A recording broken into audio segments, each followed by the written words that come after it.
Tank bulldozer দিয়ে তীব্র হামলা ইসরায়েলি বাহিনীর, দলে দলে পালিয়ে সমুদ্রের পারে ফিলিস্তিনিরা। গাজা কি ইসরায়েলের দখলে?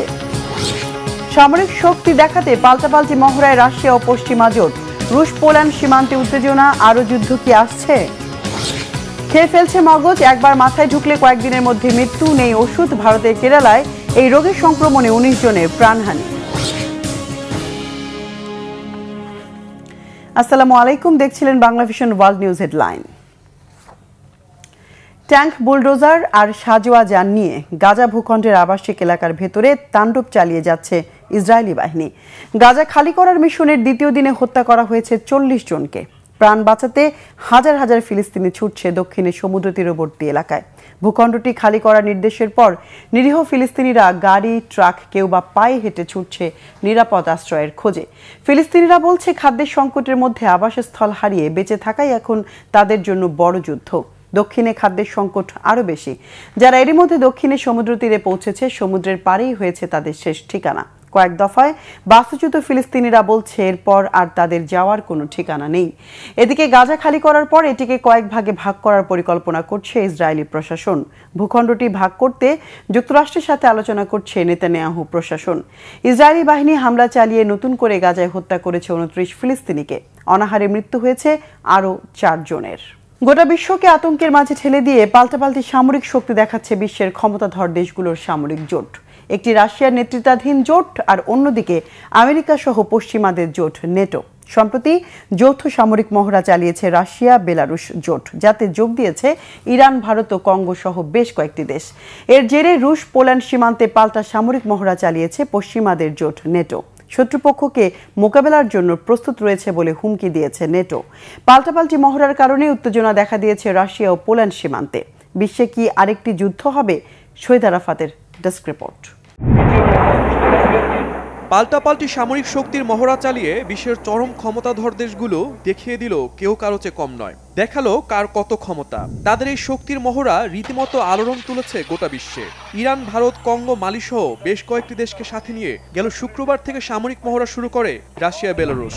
এর সপ্তাহ না পেরোতে একেবারে রাশিয়ার ঘাড়ের কাছে রুশ পোল্যান্ড সীমান্তে পাল্টা সামরিক মহড়া চালিয়ে শক্তির জানান দেয় পশ্চিমা দেশগুলো ও তাদের জোট নেটো।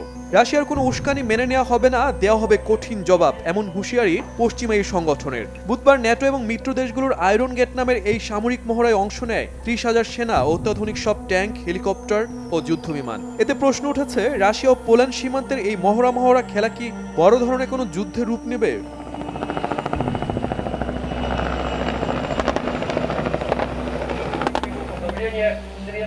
গেল সপ্তাহে রুশ ড্রোন পোল্যান্ড সীমান্ত পার হলে তা ভূপাতিত করে পুলিশ বাহিনী। ওই ঘটনার পরই 5 দিনের সামরিক মহড়া চালায় রাশিয়া ও বেলারুশ।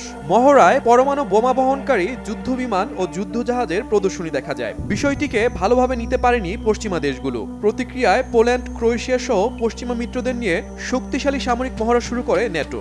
মহড়ায় প্রদর্শন করে আধুনিক রাফায়েল যুদ্ধ বিমান, ট্যাঙ্ক এবং মার্কিন কিউয়া হেলিকপ্টার। ক্রোয়েশিয়ার প্রতিরক্ষা মন্ত্রী হুঁশিয়ারি দিয়ে বলেন, পোল্যান্ড সীমান্তে রাশিয়া যে উস্কানিমূলক কাজ করেছে তার ফল ভালো হবে না। পশ্চিমারা উস্কানির জবাবে আরো বেশি কিছু করতে জানে বলে হুমকি দেন তিনি।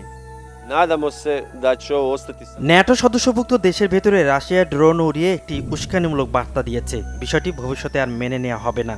এই ধরনের ঘটনার জবাব দিতে শুধু ক্রোয়েশিয়া নয়, পশ্চিমা সামরিক জোট পুরোপুরি প্রস্তুত আছে। ভবিষ্যতে এই ধরনের উস্কানির জবাবে আরো কঠিন প্রতিক্রিয়া দেওয়া হবে। ন্যাটোর সামরিক মহড়ায় প্রতিটি বাহিনী ছিল অনেক বেশি আগ্রাসী। এত শক্তিশালী সামরিক অস্ত্র দেখে যে কেউ ভয় পাবে বলে দাবি ক্রোয়েশিয়ার প্রতিরক্ষা মন্ত্রীর। এই মহড়ায় একেবারে অসাধারণ ছিল। কিউয়া, রাফায়েল, এপিভি ড্রোন সব ধরনের অস্ত্র ব্যবহার দেখে আপনি আটকে উঠবেন। আমার সামরিক খাতে কিছুটা অভিজ্ঞতা থেকে বলছি, শত্রুর সাথে লড়াইয়ের জন্য এটি যথাযথ প্রস্তুতি বলা চলে। ন্যাটোর সামরিক মহড়ার পর এ পর্যন্ত নতুন করে কোনো প্রতিক্রিয়া জানায়নি রাশিয়া। তবে রাশিয়া ও পশ্চিমাদের মধ্যে যে যুদ্ধপূর্ব উস্কানিমূলক খেলা চলছে, বিষয়টিকে অশনি সংকেত হিসেবে দেখছেন বিশ্লেষকরা। যে কোনো সময় বড় ধরনের সংঘাতে জড়াতে পারে রাশিয়া ও পশ্চিমা দেশগুলো, এমন আশঙ্কাও একেবারে নাকচ করে দিচ্ছেন না বিশ্লেষকরা। Shahid Arafat, Bangla vision news desk. Hypersonic ক্ষেপণাস্ত্র প্রতিযোগিতায় যুক্তরাষ্ট্রের চেয়ে অনেকটাই এগিয়ে আছে চীন। পরিসংখ্যান বলছে শেষ দশকে চীন যুক্তরাষ্ট্রের তুলনায় 20 গুণ বেশি হাইপারসনিক পরীক্ষা চালিয়েছে, যা ওয়াশিংটনের জন্য গভীর উদ্বেগের। এই অবস্থায় মার্কিন প্রেসিডেন্ট ডোনাল্ড ট্রাম্পের বর্তমান প্রশাসন হাইপারসনিক ক্ষেপণাস্ত্র খাতে চীনের সঙ্গে ব্যবধান কমাতে বিশেষ পদক্ষেপ নেওয়ার কথা ভাবছে বলে সংশ্লিষ্ট বিভিন্ন সূত্র জানাচ্ছে। হিজল জোবায়েরের ডেস্ক রিপোর্ট। চলতি মাসে এ যাবৎকালের সর্ববৃহৎ সামরিক কুচকাওয়াজে নতুন অনেক সমরাস্ত্রের পাশাপাশি যুদ্ধজাহাজ বিধ্বংসী হাইপারসনিক ক্ষেপণাস্ত্র প্রদর্শন করে চীন। এর মাধ্যমে বিশেষ করে যুক্তরাষ্ট্রকে এই সতর্কবার্তাও দেওয়া হয়েছে যে ভবিষ্যতে কোনো সংঘাত হলে শব্দের চেয়ে 5 গুণ বেশি গতিসম্পন্ন এইসব হাইপারসনিক ক্ষেপণাস্ত্রের আঘাতে তাদের $1,300 কোটি বিমানবাহী রণতরী সমুদ্রের তলদেশে হারিয়ে যাওয়ার আশঙ্কা রয়েছে। যুক্তরাষ্ট্রের বিরোধী হিসেবে শুধু চীনই নয়, রাশিয়াও এ ধরনের অস্ত্র তৈরিতে বিনিয়োগ করছে। তারাও হাইপারসনিক ক্ষেপণাস্ত্র তৈরিতে বিশেষ অগ্রগতি অর্জন করেছে। উচ্চগতি ও চলাচলের বিশেষ ক্ষমতার কারণে এগুলো গুরুত্বপূর্ণ লক্ষ্যবস্তু ধ্বংসের আদর্শ অস্ত্র। তবে চীনের তুলনায় যুক্তরাষ্ট্র হাইপারসনিক অস্ত্র তৈরিতে এখনও অনেকটা পিছিয়ে আছে। মার্কিন গণমাধ্যম ফরেন পলিসির এক বিশ্লেষণী প্রতিবেদনে এই তথ্য জানানো হয়েছে। আন্তর্জাতিক রাজনীতি নিয়ে কাজ করা ওয়াশিংটন ভিত্তিক প্রতিষ্ঠান centre for strategic and international studies CSIS এর জ্যেষ্ঠ ফেলো টম কারাকো বলেন, আমরা যখন সন্ত্রাস বিরোধী কার্যক্রমে ব্যস্ত ছিলাম তখন চীন হাইপারসনিক অস্ত্র প্রযুক্তি নিয়ে কাজ করেছে। সে কারণেই এক্ষেত্রে এগিয়ে রয়েছে তারা। বিশ্লেষকরা বলছেন, হাইপারসনিক গ্লাইড যানের গতি ও গতিপথ পরিবর্তনের ক্ষমতা রয়েছে, ফলে প্রতিরক্ষা ব্যবস্থা দিয়ে এগুলোকে আটকানো কঠিন হয়ে দাঁড়িয়েছে। এসব ক্ষেপণাস্ত্রের আদর্শ লক্ষ্যবস্তু হল অত্যন্ত সুরক্ষিত স্থান বা স্থাপনা, বিমানবাহী রণতরী বা উচ্চপদস্থ সামরিক কর্মকর্তাদের উপর হামলার ক্ষেত্রে ব্যাপক কার্যকর এসব ক্ষেপণাস্ত্র।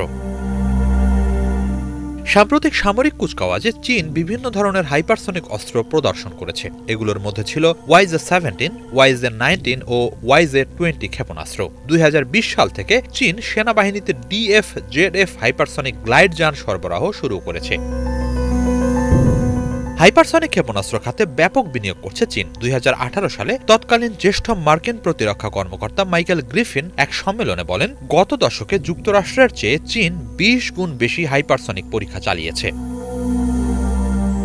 অন্যদিকে যুক্তরাষ্ট্রের বিপরীতে নানা সময় রাশিয়া বেশ কিছু হাইপারসনিক অস্ত্র মোতায়েন করলেও মার্কিন সেনাবাহিনীর হাইপারসনিক অস্ত্র মোতায়েন কর্মসূচি একাধিকবার বিলম্বিত হয়েছে। যদিও সেনাবাহিনী বলছে চলতি বছরের শেষ নাগাদ হাইপারসনিক অস্ত্র ডার্ক ঈগল মোতায়েনের পথে রয়েছে তারা। এছাড়া যুক্তরাষ্ট্রের বিমান বাহিনীরও দুটি গুরুত্বপূর্ণ হাইপারসনিক কর্মসূচি বিলম্বিত হচ্ছে। নথিপত্র বলছে এসব ক্ষেপণাস্ত্রের গঠনে সমস্যা দেখা গেছে। তবে 2026 সালে যুক্তরাষ্ট্রের বিমান বাহিনী ARRW মিসাইল উৎপাদন শুরুর চেষ্টা করছে। এছাড়া 2027 সালে ACM মিসাইল উৎপাদনেরও পরিকল্পনা রয়েছে। এদিকে কাগজে কলমে হলেও ট্রাম্প প্রশাসন রাশিয়া ও চীনের সঙ্গে হাইপারসনিক প্রযুক্তির ব্যবধান কমাতে আগ্রহী। এবছর ফেব্রুয়ারিতে নিয়োগের এক শুনানিতে দেওয়া বক্তব্যে যুক্তরাষ্ট্রের উপ প্রতিরক্ষা মন্ত্রী স্টিভেন ফাইগানবার্গ বলেন, যুক্তরাষ্ট্র হাইপারসনিক অস্ত্রের পেছনে খুব কম ব্যয় করেছে। সে সময় এই খাতে ব্যয়কে জাতীয় নিরাপত্তার জন্য অপরিহার্য বলে অভিহিত করেন তিনি। সার্বিক সক্ষমতা বাড়াতে ওয়াশিংটন কত দ্রুত এই ব্যবধান কমাতে পারে, এখন সেই প্রশ্নই বড় হয়ে উঠছে। এই প্রযুক্তিতে প্রতিদ্বন্দ্বীরা ক্রমশ আরো দ্রুত এগিয়ে যাচ্ছে। তাদের সাথে ব্যবধান কমাতে না পারলে যুক্তরাষ্ট্রের নিরাপত্তা ঝুঁকিও ক্রমশই বাড়তে থাকবে। হিজল জোবায়ের, বাংলা ভিশন। এবার ঐতিহাসিক এক চুক্তিতে সই করল দুই মুসলিম দেশ সৌদি আরব ও পাকিস্তান। নিজেদের প্রতিরক্ষা সক্ষমতাকে আরও এক ধাপ এগিয়ে নিতে দেশ দুটি কৌশলগত পারস্পরিক প্রতিরক্ষা চুক্তিতে স্বাক্ষর করেছে। 17 সেপ্টেম্বর রিয়াদের ইয়ামামা প্যালেসে এই চুক্তি স্বাক্ষরিত হয়। চুক্তি অনুযায়ী এই দুই দেশের কোনো একটির বিরুদ্ধে আগ্রাসন চালানো হলে সেটিকে উভয় দেশের বিরুদ্ধে আগ্রাসন হিসেবে বিবেচনা করা হবে। বিস্তারিত মীর ফজলে রাব্বির ডেস্ক রিপোর্টে। সামরিক শক্তি ও সক্ষমতায় নিজেদের নতুন এক উচ্চতায় নিয়ে গেছে পারমাণবিক শক্তিধর দেশ পাকিস্তান। সাম্প্রতিক সংঘাতে ভারতের একাধিক যুদ্ধবিমান ভূপাতিত করে প্রতিরক্ষা শক্তিমত্তার ঝলক দেখিয়েছে গ্লোবাল ফায়ার পাওয়ার সূচকে 12তম স্থানে থাকা দেশটি। অন্যদিকে বিদেশি অস্ত্র ও আধুনিক মিলিটারি সরঞ্জাম নিয়ে সূচকের 24তম স্থানে আছে সৌদি আরব। সৌদি আরবের সরকারি ব্যয়ের প্রায় 21% এখন যাচ্ছে প্রতিরক্ষা খাতে। সামরিক শিল্প বৃদ্ধিতে বিনিয়োগের মাধ্যমে উপসাগরীয় অঞ্চলে অপ্রতিদ্বন্দ্বী হয়ে উঠছে দেশটি। নিজেদের প্রতিরক্ষা সক্ষমতাকে আরও এক ধাপ এগিয়ে নিতে এবার ঐতিহাসিক এক চুক্তিতে স্বাক্ষর করল দুই মুসলিম দেশ সৌদি আরব ও পাকিস্তান। 17 সেপ্টেম্বর দেশ দুটি কৌশলগত পারস্পরিক প্রতিরক্ষা চুক্তি স্বাক্ষর করেছে। এতে প্রতিশ্রুতি দেওয়া হয়েছে এই দুই দেশের কোনো একটির বিরুদ্ধে আগ্রাসন চালানো হলে সেটিকে উভয় দেশের বিরুদ্ধে আগ্রাসন হিসেবে বিবেচনা করা হবে এবং উভয় দেশই পরস্পরকে রক্ষায় এগিয়ে আসবে। পাকিস্তানি সংবাদ মাধ্যম জিও নিউজের এক প্রতিবেদনে জানানো হয়, প্রধানমন্ত্রী শাহবাজ শরীফের সরকারি সৌদি আরব সফরের সময় রিয়াদের ইয়ামামা প্যালেসে এই চুক্তি স্বাক্ষরিত হয়েছে। চুক্তি স্বাক্ষরের পর এক যৌথ বিবৃতিতে বলা হয়, ভ্রাতৃত্ব, ইসলামী সংহতি ও অভিন্ন কৌশলগত স্বার্থের ভিত্তিতে দুই পক্ষ কৌশলগত পারস্পরিক প্রতিরক্ষা চুক্তি স্বাক্ষর করেছে। সবচেয়ে গুরুত্বপূর্ণ হলো চুক্তিতে উল্লেখ করা হয়েছে যে কোনো এক দেশের বিরুদ্ধে আগ্রাসন মানেই উভয় দেশের বিরুদ্ধে আগ্রাসন। রেড সি ও ইয়েমেন সীমান্ত এলাকা নিয়ে নিরাপত্তা চ্যালেঞ্জের মুখে রয়েছে সৌদি আরব। বিশেষ করে হুথি বিদ্রোহ ও ইরানের প্রভাব সংক্রান্ত বিষয়গুলো দেশটির জন্য মাথা ব্যথার কারণ হয়ে দাঁড়িয়েছে। ফলে বিশেষজ্ঞরা এই চুক্তিকে ঐতিহাসিক ও নজিরবিহীন অগ্রগতি হিসেবে চিহ্নিত করেছেন। এই চুক্তি মধ্যপ্রাচ্য ও দক্ষিণ এশিয়ার বর্তমান নিরাপত্তায় একটি বড় পরিবর্তন।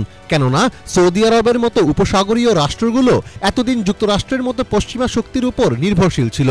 তবে এই চুক্তি প্রমাণ করে দিল, বর্ধিত হুমকি মোকাবেলায় পাকিস্তানকে সবচেয়ে নির্ভরযোগ্য অংশীদার হিসেবে বিশ্বাস করছে সৌদি আরব। অন্যদিকে সৌদি আরবের মতো একটি বড় মিডল ইস্ট শক্তির সঙ্গে ঘনিষ্ঠ প্রতিরক্ষা চুক্তি পাকিস্তানের জন্য একটি পাওয়ার শিফটের সূচনা হতে পারে। এর মাধ্যমে শুধু এশিয়াই নয়, মধ্যপ্রাচ্য এবং পারস্য উপসাগর এলাকাতেও পাকিস্তানের কূটনৈতিক ও সামরিক প্রভাব বাড়তে পারে। এছাড়া পাকিস্তানের সামরিক বাহিনীর জন্য প্রযুক্তি ও অবকাঠামো উন্নয়নে সৌদি সহায়তার সম্ভাবনাও রয়েছে। সম্প্রতি কাতারের রাজধানী দোহায় ইসরায়েলি হামলার পর মুসলিম বিশ্ব ও আন্তর্জাতিক মহলে ব্যাপক ক্ষোভ ছড়িয়ে পড়ে। ফলে আরব বিশ্বে সার্বভৌমত্ব নিয়ে উদ্বেগ বৃদ্ধির প্রেক্ষাপটে এই চুক্তিকে তাৎপর্যপূর্ণ বলেই মনে করছেন বিশেষজ্ঞরা। মীর ফজলে রাব্বি, বাংলা ভিশন। নাক দিয়ে ঢুকে খেয়ে ফেলছে মানুষের মগজ। আক্রান্ত হওয়ার কয়েক ঘন্টার মধ্যেই নিশ্চিত মৃত্যু। নেই কোনো চিকিৎসা, নেই ওষুধ।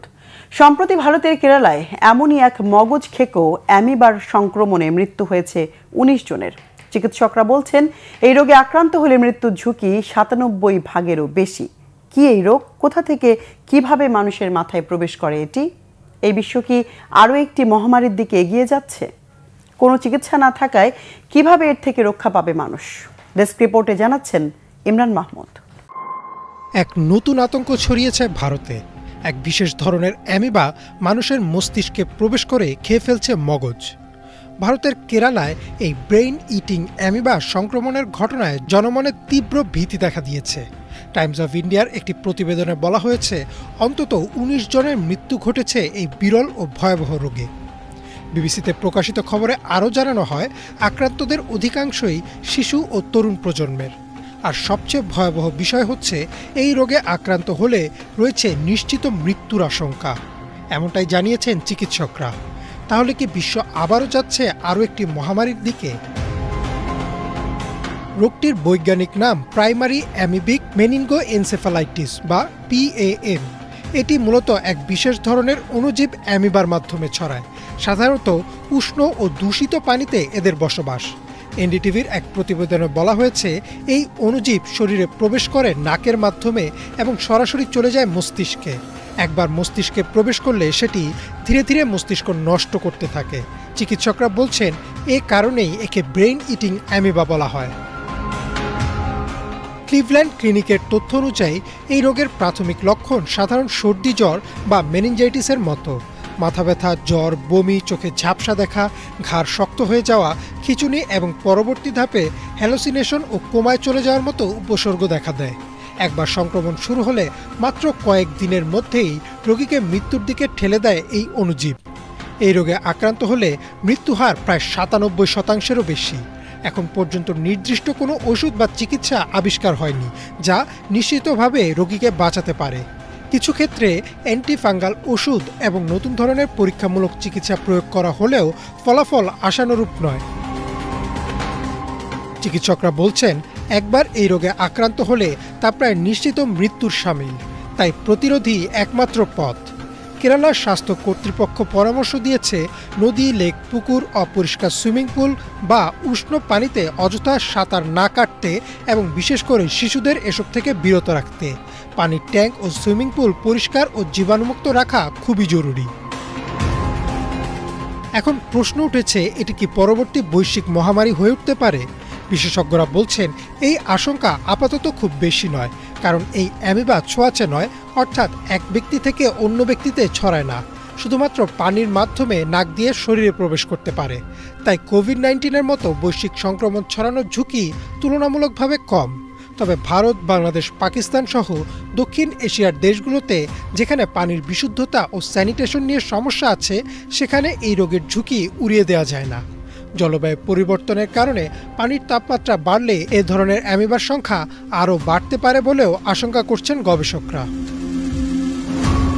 বিশেষজ্ঞরা বলছেন, এখন থেকেই সচেতন হতে হবে সবাইকে। পানির উৎসগুলোর নিয়মিত পর্যবেক্ষণ করা, হাসপাতালগুলোতে দ্রুত শনাক্তকরণের ব্যবস্থা রাখা এবং সাধারণ মানুষকে সচেতন করা অত্যন্ত জরুরি। একই সাথে স্বাস্থ্য গবেষকদের পরামর্শ, আন্তর্জাতিক পর্যায়ে যৌথ গবেষণা শুরু করা জরুরি, যাতে কার্যকর চিকিৎসা বের করা সম্ভব হয়। এমন অবস্থায় প্রতিরোধই একমাত্র ভরসা বলে জানিয়েছেন চিকিৎসকরা। ইমরান মাহমুদ, বাংলা ভিশন। এখন থেকে আর কলা গাছ ফেলে দিতে হবে না, কারণ কলা গাছেই লুকানো সোনার খনি। কলা গাছের ফেলে দেয়া কাণ্ড থেকে তৈরি হচ্ছে নতুন ধরনের সুতা, যা দিয়ে বানানো হচ্ছে জামা জুতা। আর কলা গাছের সুতা দিয়ে জামা জুতা বানিয়ে ফ্যাশন দুনিয়াকে তাক লাগিয়ে দিয়েছে তাইওয়ান। আগামীতে পোশাক শিল্পে বিপ্লব ঘটাতে পারে দেশটির এই বানানা ফাইবার। হাফিজুল ইসলামের ডেস্ক রিপোর্ট। কলা গাছ থেকে তৈরি হচ্ছে জামা কাপড়ের টেকসই উপকরণ। গাছের ফেলে দেওয়া কাণ্ড সংগ্রহ করে শুকিয়ে তৈরি করা হয় তন্তু। সেই তন্তু থেকে উৎপাদিত হয় সুতা। তুলোর সঙ্গে তন্তু মিশিয়ে বানানো যাবে মোজা। এমনকি এই ফাইবার দিয়ে তৈরি হবে ভেগান লেদার ও নামি ব্র্যান্ডের স্নিকার পর্যন্ত। সেমিকন্ডাক্টর শিল্পে বিশ্ব নেতা হিসাবে পরিচিত তাইওয়ান এবার তাক লাগাতে চাইছে ভিন্নধর্মী টেক্সটাইল দিয়ে। কিন্তু আসলেই কি কলা গাছের আবর্জনা থেকে কাপড় বানানো সম্ভব? এই পণ্য কি পাত্তা পাবে আন্তর্জাতিক বাজারে? কিভাবে তৈরি হয় বানানা ফাইবার? উপকরণ সংগ্রহের পর আমরা সেগুলো কারখানায় নিয়ে যাই।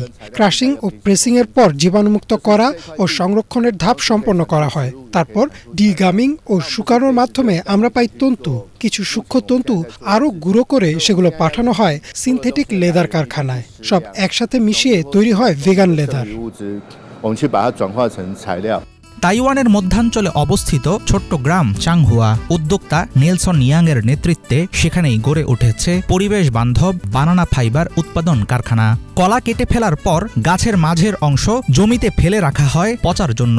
কোনো বাড়তি কাঁচামাল ছাড়াই কলা গাছের সেই অবশিষ্ট অংশ দিয়ে ফাইবার তৈরি করে ইয়াংয়ের প্রতিষ্ঠান। 2008 সালে ইউরোপের কিছু স্নিকার ব্র্যান্ড আমাদের বলেছিল তারা এমন একটি উপায় খুঁজছে যেখানে একই জমি থেকে একসঙ্গে খাদ্য ও উপকরণ উৎপাদন সম্ভব হয়। সেই ধারণা থেকে আমরা কাজ শুরু করি। আমাদের সব কাঁচামাল আসছে খাদ্যশস্য থেকে অথবা কৃষি ও খাদ্য শিল্পের ফেলে দেয়া অংশ থেকে। পরে সেই বাড়তি অংশ থেকে আমরা ব্যবহারযোগ্য উপকরণ বানাই। তাইওয়ানের ইতিহাসে কলা ছিল জাতীয় গৌরবের প্রতীক। জাপানের উপনিবেশ থাকাকালে আনারস ও কলা ছিল দেশটির প্রধান রপ্তানি পণ্য। 1960-এর দশকে তাইওয়ান পরিচিত হয় বানানা কিংডম নামে। বর্তমানে যদিও রাষ্ট্রটি বিখ্যাত সেমিকন্ডাক্টর শিল্পের জন্য, কিন্তু সংশ্লিষ্টরা মনে করেন কলা আবার ফিরতে পারে টেক্সটাইল ইন্ডাস্ট্রির উপকরণ হিসেবে। পানি ব্যবহার, শোষণ ক্ষমতা এবং সরবরাহের দিক থেকে কলার ফাইবার সাধারণ তুলার চেয়েও ভালো কাজ করে। ভবিষ্যতে এর অনেক সম্ভাবনা রয়েছে, তবে আন্তর্জাতিক বাজারে প্রবেশের জন্য এখনো থার্ড পার্টি সার্টিফিকেশন এবং লাইফ সাইকেল অ্যাসেসমেন্ট রিপোর্ট প্রয়োজন। এসব দিক আরও শক্তিশালী হলে ব্র্যান্ডগুলোর আস্থা বাড়বে, গ্রহণযোগ্যতাও বৃদ্ধি পাবে। তখন কলার ফাইবার তাইওয়ানের জন্য বায়োমাস ফাইবার শিল্পে নতুন আকর্ষণ হয়ে উঠতে পারে। ব্যাপক সম্ভাবনা থাকলেও উদ্যোক্তাদের পাড়ি দিতে হবে দীর্ঘ পথ, কারণ এখনো কোনো আন্তর্জাতিক ব্র্যান্ড এই ফাইবার কিনতে আগ্রহ দেখায়নি। অবকাঠামো, উৎপাদন খরচ, ক্রেতাদের অভ্যাস সবকিছু নিয়ে রয়েছে ঘোর অনিশ্চয়তা। তারপরেও সংশ্লিষ্টদের আশা, এক সময় যে কলা রপ্তানি করে বিশ্বজয় করেছিল তাইওয়ান, হয়তো আবারও সেই গাছের কাণ্ড থেকেই জন্ম নেবে নতুন ইতিহাস। হাফিজুল ইসলাম, বাংলা ভিশন। এমপিদের সরকারি অর্থে গাড়ি কেনার সিদ্ধান্তের প্রতিবাদে এবার উত্তাল হয়ে উঠেছে পূর্ব তিমুর। দেশটিতে হাজার হাজার মানুষ রাস্তায় নেমে এসেছে। আন্দোলনকারীদের একটি বড় অংশ তরুণ। তবে সরকার এই সিদ্ধান্ত প্রত্যাহার করলেও এখনও থামেনি বিক্ষোভ। নতুন দাবিতে আরও বিস্তৃত আকার ধারণ করেছে আন্দোলন। বিস্তারিত ডেস্ক রিপোর্টে। এবার পূর্ব তিমুরে বিক্ষোভের ঢেউ উঠেছে। পার্লামেন্ট সদস্যরা ইতোমধ্যেই সরকার থেকে দেওয়া গাড়ি ব্যবহার করলেও তাদের জন্য নতুন গাড়ি কেনার উদ্যোগ নেওয়া হয়। বিবিসির প্রতিবেদন অনুযায়ী গত 16 সেপ্টেম্বর বিক্ষোভকারীরা রাস্তায় টায়ার পুড়িয়ে প্রতিবাদ করেছে। এছাড়া একটি সরকারি গাড়িতেও আগুন লাগিয়ে দেয় তারা। পরবর্তীতে পরিস্থিতি নিয়ন্ত্রণে আনতে টিয়ার গ্যাস ব্যবহার করে পুলিশ। সে সময় বিক্ষোভকারীদের ছত্রভঙ্গ করে দেয় তারা। পরবর্তীতে ব্যাপক জনমতের চাপের মুখে শেষ পর্যন্ত কর্তৃপক্ষ সে বিতর্কিত সিদ্ধান্তটি বাতিল করতে বাধ্য হয়েছে। তবে বিক্ষোভ এখনও থেমে যায়নি। অনেকেই আবার রাস্তায় নেমে আসে। 17 সেপ্টেম্বর তিমুরের রাজধানীতে প্রায় 2000 মানুষ একত্রিত হয়ে বিক্ষোভে অংশ নেয়। এদিকে গাড়ি নিয়ে প্রথমে আন্দোলন শুরু হলেও এখন সেই প্রতিবাদ বিস্তৃত হয়ে অবসরপ্রাপ্ত পার্লামেন্ট সদস্যদের আজীবন পেনশন সুবিধা বাতিলের দাবিতে রূপ নিয়েছে। বিক্ষোভকারীরা এবার সাবেক এমপিদের আজীবন পেনশন সুবিধা সংশোধনের দাবি তুলেছেন। এর আগে অনেক দেশেই এ ধরনের বিক্ষোভের দেখা গেছে। শ্রীলঙ্কা ও বাংলাদেশের পর নেপাল ও ইন্দোনেশিয়ার তরুণরাও সরকার বিরোধী বিক্ষোভে রাস্তায় নেমে আসে। এবার এশিয়াতেও যুব সমাজ রাজনীতিবিদদের বাড়তি সুযোগ সুবিধা ও অপ্রয়োজনীয় ব্যয়ের বিরুদ্ধে প্রতিবাদ জানাচ্ছেন। এদিকে তিমুরের তরুণদের মধ্যে ব্যাপক ক্ষোভ দানা বেঁধেছে। তাদের মতে দেশের জনগণ এখনও দারিদ্র্য আর দুর্ভিক্ষে জর্জরিত, অথচ পার্লামেন্ট সদস্যরা ব্যয়বহুল গাড়ি কেনার পরিকল্পনা করছে। দেশটি বর্তমানে তীব্র সামাজিক বৈষম্য ও উচ্চ বেকারত্বের সমস্যায় ডুবে আছে। এই পরিস্থিতি জনমনে ব্যাপক প্রতিক্রিয়া তৈরি করেছে। তিমুরের সাধারণ মানুষ এখনও মানসম্পন্ন শিক্ষা, পরিষ্কার পানি এবং সঠিক পয়ঃনিষ্কাশন ব্যবস্থার সুযোগ থেকে বঞ্চিত। মৌলিক সুযোগ সুবিধার চরম ঘাটতি রয়েছে দেশটিতে। এদিকে তিমুরের তরুণ জনগোষ্ঠীর সংখ্যা তুলনামূলকভাবে বেশি। জাতিসংঘের তথ্য মতে দেশটির 70%-এরও বেশি মানুষ 35 বছরের কম বয়সী। যদিও তিমুর অর্থনৈতিকভাবে এই অঞ্চলের অন্যতম দরিদ্র দেশ, তবে তাদের কিছু স্বচ্ছ নীতির কারণে প্রায়ই তারা একটি গণতান্ত্রিক রাষ্ট্র হিসেবে প্রশংসিত হয়। এই বিক্ষোভ এমন এক সময় শুরু হয়েছে যখন সাউথ এশিয়ার অন্যান্য দেশগুলোতে বৈষম্য ও দুর্নীতির বিরুদ্ধে জনমনে ব্যাপক অসন্তোষ তৈরি হয়েছে। পরবর্তীতে তা সরকার বিরোধী আন্দোলনে রূপ নিয়েছে। ইফাত জাহান, বাংলা ভিশন। দর্শক, এ ছিল আজকের মতো। সাথে থাকায় ধন্যবাদ।